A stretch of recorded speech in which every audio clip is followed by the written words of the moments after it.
ஒரு சிரம் அறுக்கபடி. ஆமா சரியா?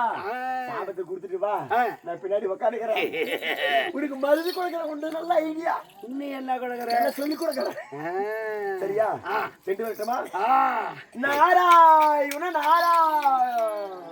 தூர்வாசம் முனிவரே வா. தூர்வாசரே வாங்க. அப்படியே போ. தூங்கினவன் நான் தான் இருந்து ரெடியாக சொன்னேன். நீ ஏன் சாமி இந்த மாதிரி நான் வந்து முக்கியமான பாயிண்ட்ல நான் கொடுக்குறேன். நானு என்னெல்லாம் பகைச்சு கூடாது. என்ன கொடுக்குறேன்? எல்லாமே தான்.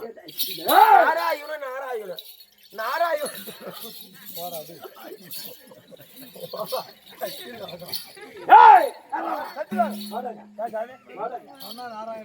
என்னது என் சிசியன் மேல இருக்கிற எங்கடா என் சிசியன்? நாரதன் எங்கே? அவர் சென்று யோசனை பண்ண புறப்பட்டு இருக்கிறார். எதுக்கு? அடுத்து எங்கே சொல்ல வேண்டும் என்று பின்னாடி அமர்ந்து யோசனை பண்ணுவார். மறுபடியும்